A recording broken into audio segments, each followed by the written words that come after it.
Hermanos, Dios les bendiga, ¿cómo están? Espero que estén muy bien, iglesia, espero que estén de verdad, que estén muy bien. Y si ustedes dicen, algunos pueden decir, la verdad yo no estoy tan bien, no me encuentro bien en este momento, ok, que nuestra esperanza siempre esté en Cristo.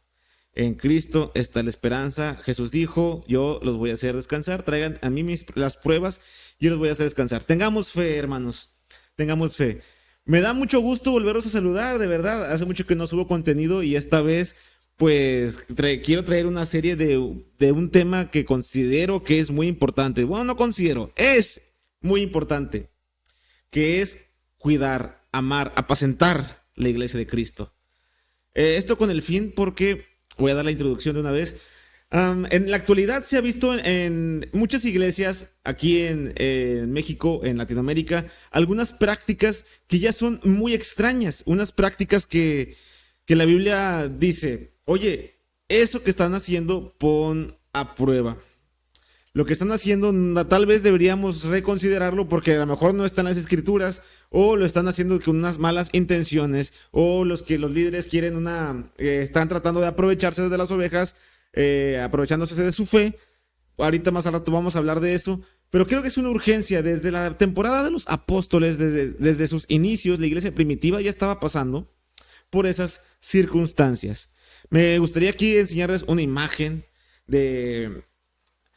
Veamos aquí lo que dicen estos maestros, estos apóstoles, Mateo, Pedro, Juan, Judas. Dice Mateo, porque se levantarán falsos cristos y falsos profetas y harán grandes señales y prodigios de tal manera que engañarán, eh, si fuere posible, aún a los escogidos. ¿Qué se refiere con que van a hacer unas señales falsas? O sea, se está refiriendo que también pueden imitar, como por así decirlo, lo divino. Pues sí, hermanos míos, en los templos están habiendo algunas señales, pero al menos aquí dice que pueden que sean falsas. ¿Cuál es el cuidado que nosotros tenemos que tener? Ok, compararlo con las escrituras. Le dijo, este es un deber de cada uno de los hermanos, cuidar la iglesia de Cristo. Cuando Jesús le dijo a Pedro, ¿me amas? ¿Qué le respondió Pedro? Le respondió, Señor, sí te amo. Tú lo sabes todo, ¿no? Sabes que te amo. Cuando le dijo, apacienta. Así fue 3 veces. Apacienta mis ovejas. Podemos nosotros pensar, ¿eso realmente fue una opción para Pedro? Puedo decirle, Pedro, oye, si me amas, tienes la opción de cuidar, de apacentar mis ovejas, tienes la opción, ¿no? Realmente no fue una opción para Pedro y para nosotros tampoco. ¿Por qué? Porque si amamos a Cristo tenemos que amar a la iglesia, amarnos los unos a los otros, amar, cuidar, apacentar, como dice la palabra.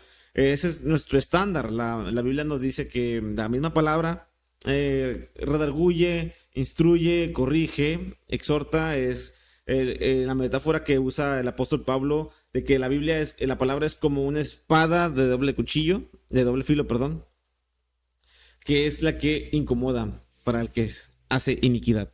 Entonces, ese es nuestro estándar. Hay más pasajes que hablan sobre los falsos maestros.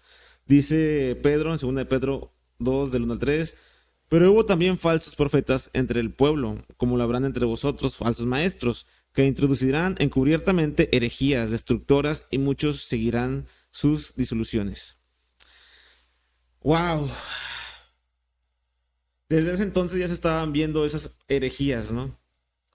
La falta de conocimiento en muchos de los ministros que tienen a lo mejor buenas intenciones pueden llevarlos a cometer herejías. Realmente sí están padeciendo de conocimiento.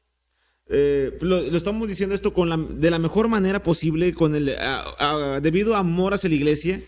Todos debemos decir, amo a la iglesia de Cristo, por lo cual se me sale la necesidad de cuidar la iglesia de Cristo. Pero si amamos la iglesia de Cristo, no tenemos que ignorar esto. Sí hay muchos pastores, hermanos, líderes que ignoran ciertos factores que, de hecho, este es el objetivo de toda esta serie de temas. Es el objetivo estudiar los estándares, estudiar la palabra, las prácticas en las iglesias, ¿no? Pero mucha gente no lo sabe, pero ya lo lleva a la práctica, engañando. Otros sí lo hacen con malas intenciones, aprovechándose de la fe de la gente. Veamos qué dice Juan. Amados, no creáis a todo espíritu, sino probad los espíritus, si son de Dios, porque muchos falsos profetas han salido por el mundo. Podemos ver en algunos de los templos de las iglesias cómo caen en desorden, caen en unas ilusiones. No sé, pasa una ilusión óptica y dicen que es el movimiento del Espíritu Santo. Vamos a hablar de ese tema más adelante, la manifestación del Espíritu Santo. Poner a prueba esos espíritus, o sea, poner a prueba, en otra traducción dice, poner a prueba esas prácticas, poner a prueba tales prácticas. Vamos a ver si viene de parte de Dios o realmente es sale de la mente del hombre, la mente humana, ¿no? Hay que poner a prueba y también vamos a aprender, esperemos que poco a poco, paso a paso, dar las herramientas para poder discernir los espíritus, las prácticas, si vienen de Dios o no. Dice Judas 1:4, porque algunos hombres han entrado encubiertamente, los que desde antes habían sido destinados para la condenación, para esta condenación. Hombres impíos que se convierten en libertinaje, la gracia de Dios, la gracia de nuestro Dios. Se convierten en libertinaje, la gracia de Dios. Vamos a ver otro dato un poquito más feo, ¿no? Dice, esto que dijo Jesús, bueno, pausa. Vamos a comparar las palabras que dijo Jesús. Jesús dijo que nos cuidemos de los falsos maestros, ¿verdad? Él dijo con esa cierta urgencia porque hay mucha gente que engaña. Jesús les llama lobos rapaces. Cuando él dijo esto tenía aproximadamente entre... vamos aquí en Mateo 24, la mera esquinita, Mateo 24. Entre el año 50 y el 70 después de Cristo. Sabemos que por fechas históricas que no son tan exactas, Roma, bueno, el año antes y después de Cristo se estableció mucho tiempo después de que Jesús ya había resucitado. Entonces, no son tan exactas las fechas. Por eso dice que entre el año 50 y 70 después de Cristo, Jesús tenía entre 32 y 33 años cuando dijo esas palabras. Cuídense de los lobos rapaces, ¿no? Cuídense de los falsos maestros, cuídense de todos ellos porque vienen a engañar, ¿no? Segundo de Pedro, él también advierte lo que acabamos de leer en esta parte. Aquí acabamos de leer segundo de Pedro 1 del 2 del versículo 1 y 3. Fue entre el año 64 y 68 después de Cristo. ¿Y saben qué? Habían pasado entre 34 y 39 años después de que Jesús dijo esas palabras. Después de que Jesús dijo, cuídense de los falsos maestros. Después de que Jesús dijo esas palabras, todavía hubo falsos maestros. Después de 34 a 39 años, también había maestros engañadores. O sea, la palabra de Jesús seguía estando vigente. Porque Pedro dijo esto porque sí había falsos maestros. Judas 1:4, lo acabamos de leer acá. Judas, no creáis todo espíritu. Juan dice, no creáis a todo espíritu, sino que lo pongamos a prueba, ¿ok? Aquí lo puse al revés, pero primero de Juan fue entre el año 85 y el año 95. Sabemos históricamente que el apóstol Juan fue el último apóstol en quedar en vida. Él falleció ya por causas naturales, pero no quita que también haya padecido por el evangelio. Lo exiliaron, lo intentaron asesinar, dice la tradición, pues en aceite hirviendo, ¿no? Dice la palabra de Dios que pues él como quiera padeció por el evangelio. Miren las fechas de Judas también, entre el año 65 año 80, aproximadamente de 35 a 50 años de que Jesús había advertido de los falsos maestros. Si leemos el libro de Judas, hay una urgencia en él en cuidarnos de los falsos maestros. O sea que después de 35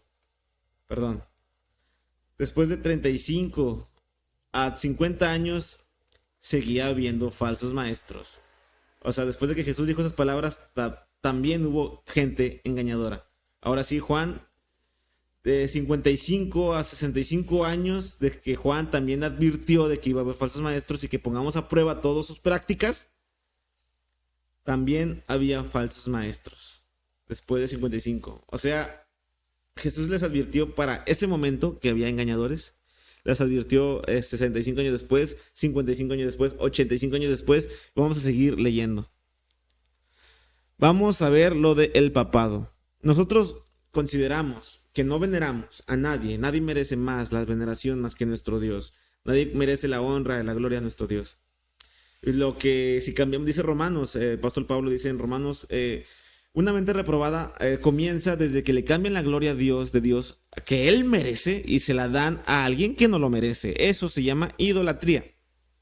Se le dan veneraciones a imagen de semejanza de hombre, de cuadrúpedo, de reptil, de ave. Y es exactamente lo que Dios nos prohíbe. No te harás imagen, no harás dioses falsos, ¿no?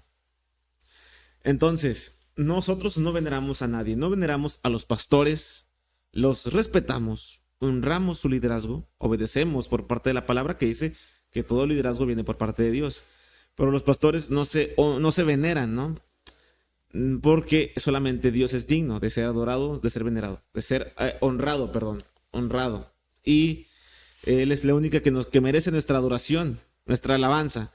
Nada ni nadie de este mundo, ni semejanza de imagen, ni semejanza de imagen, perdón, de hombre, de ave, de reptil, de cuadrúpedo. Nadie merece la adoración más que Dios. Entonces, el papado aquí, pues hubo un debate, pues, después vamos a ver eso. Hubo un debate en el siglo IV, aproximadamente, ¿no? 560 años después de las advertencias de Jesús. O sea, empezaron a venerar a un hombre que, pues, sí nos advierten que no lo hagamos. Jesús nos dice, oye, esas falsas enseñanzas hay que cuidarlas, ¿no? El apóstol Juan, pongan a prueba toda práctica, pero ya se estaban desviando, ¿no? La doctrina de los apóstoles se estaba deformando. 500 años después de que Jesús dijo esas palabras, ¿no? ¿Cómo sabía Jesús que iba a pasar? Pues Él es Dios. Hay que confesarlo, Jesús es Dios. Papado, 560 años aproximadamente después de las advertencias de Jesús. Veneraciones a las imágenes. Hubo un concilio, el segundo concilio de Nicea, más adelante vamos a hablar de ese tema. Ahí también hubo un debate, unas pláticas entre sus maestros, sus teólogos, y también coincidieron o dieron permiso de que se podría venerar las imágenes, ¿no? Ahorita en la actualidad, pues sí hay un cambio de la adoración a Dios, que Él merece ahora sí a unas imágenes, a semejanza de hombre. Veneran a los santos, a María, lo que totalmente ya está reprobado. También Hechos, el libro de los Hechos nos habla de personas que adoraban unas imágenes de los dioses griegos, y cuando predicaban la palabra de Dios, a ver si alguien se sabe esta historia, cuando predicaban la palabra de Dios, pues les bajó las ventas, ¿no? Ellos se quejaban, pero realmente decían, es que no tienen que adorar a ninguna imagen, ni en ese entonces ni en la actualidad. ¿Qué tiempo pasó? 754 años aproximadamente después de las advertencias de Jesús. O sea, sus palabras de Jesús seguían vigentes en ese entonces. ¿Y saben qué? Sigue vigente hasta ahorita. Los más actuales, bueno, por así decirlo, las sectas. Puse aquí como ejemplos los testigos de Jehová. Año 1870 después de Cristo, ya más actuales, ¿no? Aproximadamente 1840 años después de las advertencias de Jesús. Nosotros no podemos confesar abiertamente que esas sectas, por ejemplo, los testigos de Jehová, son nuestros hermanos. ¿Por qué? Porque ellos sí difieren bastante en algunas doctrinas principales. Ellos no creen que Jesús es Dios. Ellos dicen que Jesús es un Dios, mas no el Dios verdadero. Nosotros creemos y confesamos que Jesús, Espíritu Santo, el Padre, son uno. Esas falsas enseñanzas se empezaron a predicar en estas fechas que acabamos de decir, y las palabras de Jesús también siguen vigentes para ese tipo de enseñanzas, ¿no? Tuercen la doctrina, lo tuercen. Y lo importante es que en lo que va de todas estas enseñanzas de la Biblia, estos videos que voy a estar subiendo, estaremos estudiando cada una de todos estos sucesos que vamos a estar, pues, aquí enseñando. Bien, voy a leer aquí un libro de Hebreos. Todo esto, ¿con qué objetivo lo hacemos? ¿Con qué objetivo, no?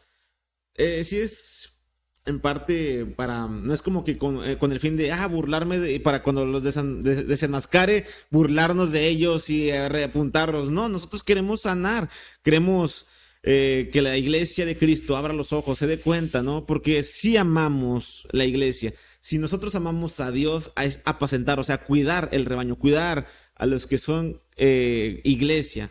Hay una diferencia, más adelante lo vamos a ver, la iglesia que nosotros podemos ver, visitamos templos con la gente, podemos ver nuestras propias congregaciones, los podemos ver, ¿no? Mas no sabemos los corazones. Por eso la iglesia, hay una iglesia que es la que Dios identifica, la que Él ve, la que Él reconoce como sus hijos, ¿no? La iglesia que para nosotros es invisible. No podemos ver los corazones para ver si son iglesia, pero Dios sí. Vamos a ver un poquito más de eso. El objetivo es no solamente es desenmascarar y burlarnos, no. Es porque es para incitar a la congregación, a los hermanos, a que cuiden el rebaño de Cristo, ¿no? Si amamos, hay que cuidar. Es lo que le dijo a Pedro. Y también Hechos nos invita también a cuidar. Vamos a ver más versículos, capítulos de eso de la Biblia. Es cuidar, apacentar, ver a qué hermano o predicador invitan, que no vaya a hacer tales prácticas que solamente engañan, que se aprovechan de la gente. Entonces vamos a leer este pasaje de Hebreos para exaltación de Cristo, ¿no? Acerquémonos pues confiadamente al trono de la gracia para alcanzar misericordia y hallar gracia para el oportuno socorro, el oportuno de que ayúdenme, el oportuno de que sí quiero que ser salvo, ¿verdad? Que me cuiden. Acerquémonos confiadamente al trono de la gracia, confiadamente al trono. Entonces quiere decir que mucha gente va a estar confiadamente acercándose, pero los que son líderes, que tienen como que esa obligación de poder predicar, enseñar, no van a enseñar lo que es correcto, no los están acercando, sino que los están desviando, deformando. Tenemos que acercarnos nosotros, pero ante los que son nuevos tenemos que ayudar a acercarse, no con mentiras, no con engaños, sino con la verdadera palabra de Dios. Aún no sabemos mucho sobre cómo discernir, pero vamos a ir aprendiendo y eso es lo importante, ¿verdad? Después de todo esto, mi interés también es ver algunos temas de cómo es que la palabra de Cristo, la palabra de Dios, siempre a lo largo de la Biblia se ha estado deformando, se ha ido enchuecando. Entonces vamos a ver lo siguiente. Vamos a ver la corrupción en la historia cristiana, ¿no? Vamos a empezar de los levíticos. Aquí pues todavía no llegaba Jesús, no llegaba Cristo. Los levíticos, el sacerdocio, ¿no? ¿Cómo es que ya en esa temporada ya había sacerdotes corruptos? Vamos a ver historias, por ejemplo, de Nadab y Abiú. Vamos a ver historias del fuego extraño.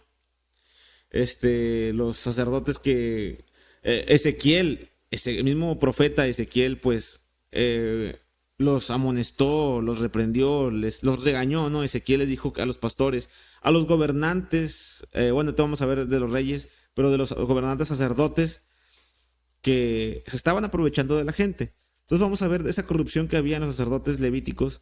También vamos a ver la corrupción que entró en los reyes. También los reyes, hermanos, hubo corrupción. Cuando el pueblo de Dios, el pueblo de Israel, se dividió en dos partes, en el reino del norte y en el reino del sur. El reino del norte, los reyes nunca hicieron lo bueno, siempre hicieron lo malo delante de los ojos de Dios. Entonces les mandaba profetas tras profeta y nunca quisieron escuchar. Por eso ellos fueron invadidos, destruidos por los asirios. Les fue peor que el pueblo del sur, porque el pueblo del norte sí los desaparecieron. Ellos se desbalagaron, se mezcló las razas, ¿no? Una mezcla de sangres. Ya no eran judíos puros. De hecho, los mencionan en los evangelios, que los samaritanos eran esos judíos impuros, que los judíos puros se burlaban, ¿no? De los hijos del trueno, Jacobo y Juan les decían, oye, dile al Padre que les lance, ¿no? Si tienes el poder, si tendremos alguna vez el poder, que le lance fuego a los samaritanos, ¿no? Y Jesús les para. No, ellos... no es el tiempo, perdón, no les dijo así. Dijo, no, ustedes son el hijo del trueno, se están acelerando. Porque Jacobo y Juan, ellos también tenían ese repudio hacia los samaritanos. Los judíos sabían que los samaritanos eran sangre sucias, ¿no? Por así decirlo. Eh, porque el pueblo de Israel, todos los reyes del reino del norte nunca hicieron lo bueno delante de Dios. Inciso C, los profetas, también entre ellos hubo gente corrupta. Vamos a ver algunas historias de ellos. Los profetas, ellos son los que portan la voz de Dios, ¿no? Los que llevan el mensaje. Ninguno de ellos los quisieron. Los profetas, su trabajo era difícil porque sabían que la gente los iba a rechazar. Ellos murieron de maneras desastrosas. Nadie quiere que venga y te diga la verdad, te diga lo que estás fallando. Vamos a ver un poquito, no solo de algunos profetas que pues se quisieron alejar, más sí recibieron lecciones, como es el caso de Jonás, pero vamos a ver por qué no los querían recibir. Porque sí marcaba a los profetas la corrupción y la gente no los quería, no aceptaba. Vamos a ver también fariseos y saduceos. Aquí ya estamos viendo un poquito de extremismo, ortodoxia. No sé si así se pronuncia, pero ya estaban siendo más ortodoxos con la palabra de que la ley dice así y no me importa que tú no lo hagas, ¿no? Yo quiero hacer la ley y yo te voy a castigar si no haces la ley como yo quiero que sea la ley, ¿no? Se empezaron a olvidar del amor. Jesús les dijo, oye, es que va a haber un tiempo donde el padre va a juzgar y va a poner las ovejas a su derecha y a su izquierda los cabritos, ¿no? Los va a distinguir y a su derecha les va a decir, oye, mientras me cuidaste, mientras tú me visitaste cuando estaba en la cárcel, cuando tenía hambre, me diste de comer, me diste cuidado, ¿no? Y luego le decían, oye, señor, ¿cuándo estuviste en la cárcel? ¿Cuándo cuándo fuiste forastero para darte asilo? Nunca te vimos haciendo esto, rey. Y Jesús le dice, no, no a mí, pero mientras hiciste eso a todas estas personas, hasta la más pequeña, hasta estos niños, es como si a mí me lo hicieras, ¿no? Y los fariseos ya no hacían eso, ya les faltaba amor. Tenían la palabra en su mente, únicamente, más no en su corazón. Vamos a ver cómo se desvió, se corrompió sus corazones de los fariseos, saduceos. La iglesia primitiva, una iglesia perseguida, una iglesia que estuvo escondida. Vamos a ver sobre esta historia tan impresionante de cómo es que la iglesia estaba incómoda, ¿no? Porque su comodidad ya era Cristo. Es donde ahora sí podemos decir que ellos estaban confiadamente en Cristo, porque sabían que si confesaban que eran cristianos, si confesaban que Jesús resucitó de entre los muertos, eso era un sinónimo de subirlos a una cruz y morir. Los romanos, algunas calles las alumbraban con cristianos. Qué fuerte, ¿no? Esa parte podemos decir que era un cristianismo genuino, porque podemos decir que era un cristianismo genuino porque ellos eran perseguidos. Las pruebas, los desiertos es cuando nos revelan nuestra verdadera intención del corazón. Pone a prueba nuestro genuino cristianismo. Pero hubo un tiempo donde la iglesia se empezó a acomodar. Incluso incluso el Imperio Romano ya adopta el cristianismo como su religión oficial y es donde se empieza a corromper y empezamos nosotros a ver lo que dice el inciso F, Iglesia Romana. Sabemos que vamos a ver más adelante que catolicismo o católico no quiere decir solamente la iglesia romana, ¿no? Catolicismo quiere decir iglesia general o iglesia universal. Yo puedo decir abiertamente que soy católico de donde viene el significado de la palabra, porque soy iglesia universal. En ese entonces la iglesia se había dividido en varias partes, en varias regiones geográficamente, ¿cómo puedo decir? Geográficamente establecidas, ¿no? Geográficamente estratégicas, algo así. Pero fueron desapareciendo algunas. Y la iglesia romana fue la que permaneció, la de Roma. Pero cuando la iglesia ya se empieza a acomodar, ahora sí empiezan a enorgullecerse el corazón, como es el caso de los judíos, de los israelitas, que se engrandecían, pero su corazón se enorgullecía y Dios les ponía pruebas, les ponía invasores Y en esas pruebas es donde clamaban a Dios, ¿no? En las pruebas de la iglesia primitiva clamaban a Dios, pero se acomodan la iglesia romana y empiezan a enorgullecerse y su corazón se empieza a desviar y empiezan a venerar a un hombre, al papa, a las imágenes. Después vamos a ver protestantes. Todos los que no consideramos que el papa es digno de venerarse, que es un digno representante de Dios en la tierra. Todos esos que protestamos con a muchas enseñanzas de la Iglesia Católica. No, antes se enseñaba que pues tú podrías comprar tu salvación, ¿no? Podías sacar tu alma del purgatorio si dabas una cierta cantidad de dinero, te daban una carta y ya con eso eras salvo. Nosotros no creemos que podemos comprar la salvación con dinero, ¿no? Y que te dan una carta firmada con una letrita así dorada parecida de oro y te dicen, ten con esta carta, con esta hoja ya eres salvo. No creemos en eso. Nosotros creemos en la fe, en Cristo. Pero la iglesia romana se empezó a desviar y muchos protestamos. Bueno, nosotros no estábamos ahí, pero ahí es donde inició el protestantismo, perdón. Ahí nació. Y pues después se empezó a dividir en varias denominaciones, ¿no? Vamos a ver un poquito de historia hasta llegar a la actualidad. De ahí de los protestantes se varias denominaciones que también empezaron a corromperse. Este tema, cuando lleguemos a ese punto, va a ser un poquito controversial. Lo bueno es que usaremos la Biblia y esperemos tener hasta el más mínimo detalle, con cuidado, con calidez y mucho amor y respeto para poder marcar algunas cosas, algunos errores de algunas denominaciones en la actualidad que hacen cosas malas, que hacen prácticas deshonestas, prácticas engañosas. Pero cuando llegamos a ese punto vamos a usar la Biblia muy cuidadosamente y esperemos que nada se nos escape.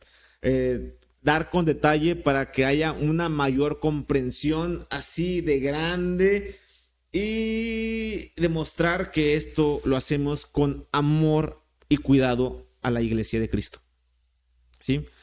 No vamos a seguir con el fin de burlarnos o de recriminar, sino de poder dar de alguna manera herramientas bíblicas para poder decir, oye, estas denominaciones hacen esto, pero la Biblia dice esto otro. Vamos a ver las sectas, ahí sí va a estar más abierto el tema, vamos a hablar de qué se tratan, ¿no? Ahora sí vamos después a ver corrupción en el pastoreo.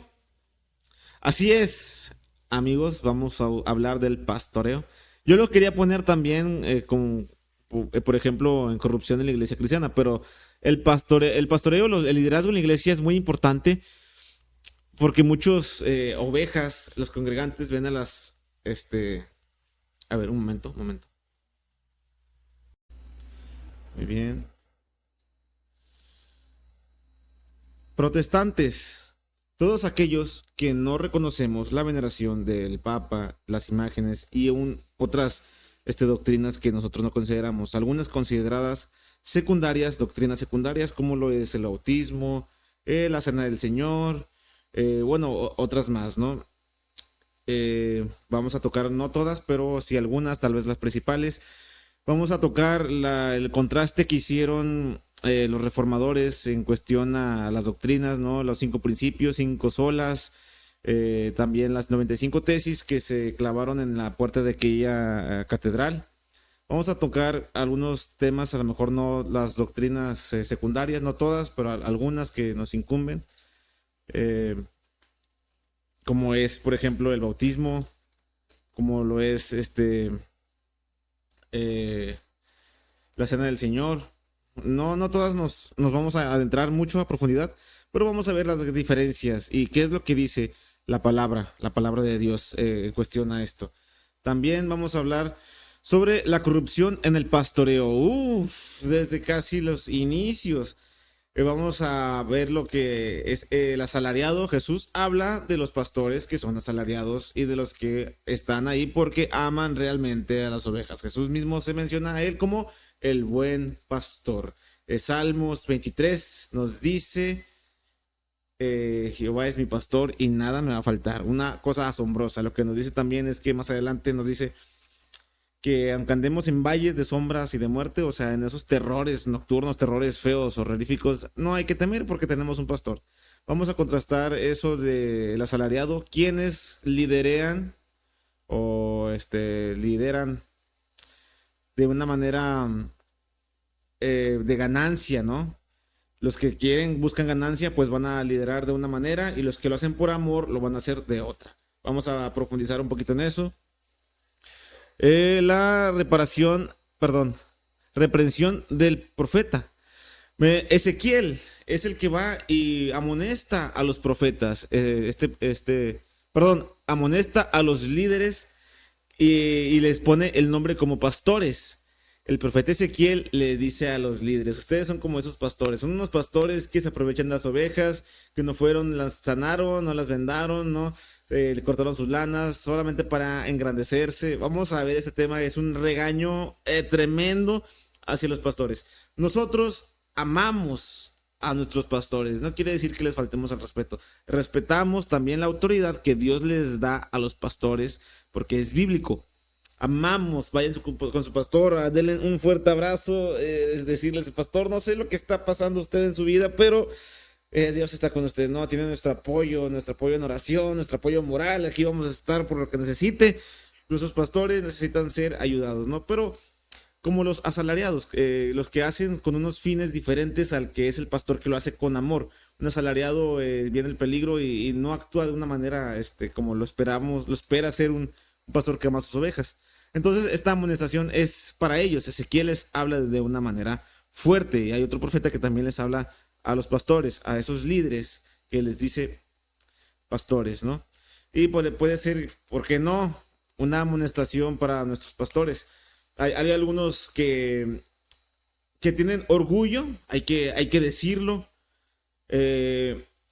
Vemos el caso de un rey que él se revela ante Dios, ¿no? Y un sacerdote tuvo la valentía de ir a amonestarlo, ¿no? Muy pocos congregantes tienen la valentía de amonestar al pastor si se equivoca, ¿no? Con la palabra de Dios, como ministros de Cristo. Vamos, le enseñamos las escrituras. Y un pastor que no es humilde, que no es de corazón humilde, no es no es pobre en espíritu, no va a aceptar la reprensión, va a dar sus mil excusas, va a empezarse a sentir superior y va a decir: tu voz no cuenta, o simplemente no puedes porque no te va a hacer caso, ¿no? Bueno, hay muchos pastores así. Vamos a ver el corazón del pastor humilde, el corazón del pastor que pastorea con mucho amor. Una vez más, respetamos, honramos la vida de nuestros pastores. Eso es algo muy importante, ¿verdad? Pero por eso mismo también los pastores tienen una gran responsabilidad. Entonces vamos a ver la corrupción en el corazón del pastor, hablando también de algunas zonas aquí de Latinoamérica, del norte de México, aquí de Nuevo León. Algunos casos de estudio, ¿no? Que vamos a ver cómo han manchado la iglesia cristiana, cómo queda parada la iglesia por algunos líderes de renombre. Ok, bueno, el pastoreo, vamos a hablar a los asalariados, un contraste con los que aman a la grey de Cristo, la amonestación de Ezequiel hacia los pastores, contraste de David como pequeño pastor y gran rey, ¿no? Una humildad que necesitamos, así como lo tuvo el rey David, para que Dios lo considerara un hombre conforme al corazón de Dios. Punto 3, conformidades peligrosas. Pues en Romanos nos dice que no nos conformemos con este mundo. Hay veces que nos acomodamos porque a lo mejor al pastor o a los líderes de las iglesias quieren ver llena la iglesia y les funciona ciertas prácticas, les funciona ciertos métodos, pero a veces no necesariamente es un método bíblico. Vamos a ver ese tema que es muy importante y hay que profundizar porque creo ahorita es donde más se ha empezado a desviar esos tipos de prácticas. Dice aquí en 1 de Juan 4, del 1 al 16, del 1 al 6, nos pone un estándar para poder medir. Aquí Juan lo intenta como que poner de una manera breve, un estándar para medir las prácticas, poner a prueba si viene de Dios. Aquí como dice 1 de Juan 4, del 1 al 6. Vamos a poner a prueba todas estas prácticas, vamos a tocar puntos muy importantes de qué es lo que hay que ver o cuál es la manera correcta de ser emocionales conforme a la palabra, ¿no? Naturalmente los hombres, la humanidad es emocional al recibir ciertas noticias, al recibir, en este caso, la palabra de Cristo en el corazón, sentimos emociones, pero a veces se aprovechan de esa vulnerabilidad para ganancia propia de los líderes, ¿no? Vamos a aprender aquí, esperemos en lo que avancemos estas enseñanzas, a discernir qué es lo que sí nos permite hacer la Biblia, conforme a prácticas, emociones, conforme a algunas enseñanzas que dan los pastores cuando alguien está recibiendo la palabra de Dios, ¿no? Se aprovechan de la piedad de la gente, de la piedad que está teniendo, de ese llanto. Por eso hay que poder discernir en cuanto a las emociones, ¿no? Y se poner a prueba si viene de Dios. El inciso B, piedad como fuente de ganancia. La gente dice tenerle piedad a la gente, pero en realidad los está enseñando pues los está desviando por un mal camino, perdón. Vamos a ver el populismo actual, lo que estábamos mencionando. A lo mejor a los pastores les gusta mucho llenar la iglesia con ciertas fábulas, con ciertas prácticas. Ven que algo les funcionó y quieren poderlo replicar tal cual, ¿no? Vamos a mencionar algunos ejemplos, ahorita no, pero más adelante algunos ejemplos de algunas prácticas. Vamos a poderlo ver a detalle.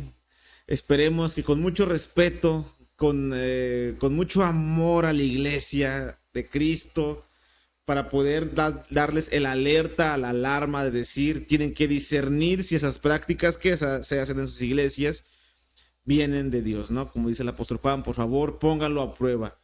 El estándar a medir el estándar para poderlo medir es la Biblia, pero como dice la palabra de Dios también, su pueblo pereció por falta de conocimiento. Si no sabemos cómo es el estándar, cuáles son las medidas, ¿cómo vamos a poder medirlo? Nos vamos a dejar llevar por lo primero que nos digan. Y porque estamos emocionados, vamos a caer en algunas trampas, ¿no? Hay que estar preparados, poner a prueba las prácticas que se ponen en las iglesias para nosotros tener una iglesia sana. Lo que debemos hacer. Populismo actual, hay que verificar eso. La comunidad, tenemos que ser comunidad, claro que sí, somos un cuerpo en Cristo. Vamos a ver el tema de coexistir. Aquí a simple vista aquí aparece inciso A, el cuerpo de Cristo, entre paréntesis, coexistir. Así de simple, hermanos, así de simple. Si creen que solamente es así de simple, pues no es cierto. Aquí sí me gustaría profundizar mucho, aunque sea un renglón pequeño, ¿no? Coexistir, comunidad de Cristo. Vamos a ver los dones, las personalidades, las liturgias de las iglesias, algunos casos también de unas iglesias, ¿no? Aquí ser comunidad, ser iglesia de Cristo. Vamos a ver sobre la iglesia que Dios reconoce como hijos de Dios y la iglesia que solamente aparenta ser iglesia, ¿no? Vamos a ver un poquito de las liturgias y después de eso, pues a ver qué hacemos, ¿no? Algunas dinámicas, esperemos que lleguemos a ese punto con todos los que inicien y que se vayan agregando más en el camino, en el proceso. Pero bueno, la invitación es amar a Dios con todo el corazón, lo dice su ley. Por ende, como le dijo al apóstol Pedro, si me amas, es verdad que me amas, pero entonces apacienta mis ovejas. Amo a Dios, tengo que obedecer eso, ¿no? Si amamos el cuerpo de Cristo al cual nosotros tenemos que pertenecer, entonces nos dice amar a los demás y eso involucra a otros miembros del parte del cuerpo de Cristo. Vamos a amarnos los unos a los otros, pero vamos a cuidarlos y para eso nos podemos involucrar. Si alguien quiere hacer su trabajo con diligencia, por ejemplo, si te encargan una labor el cual no eres muy experto, te vas a meter a cursos, te vas a meter a escuelas bíblicas, te vas a meter a estudios de la Biblia. Si alguien te encarga, pues, por así decirlo, un ejemplo, a podar el césped y no sabes de qué manera, a lo mejor buscas video de YouTube, precios de machetes, de asadones, precios de podadoras, cómo funcionan las podadoras. Te empiezas a preparar para no llegar como un neófito, ¿no? Al menos aquí el apóstol Pablo le dice a Timoteo que no seamos neófitos para llegar a un liderazgo.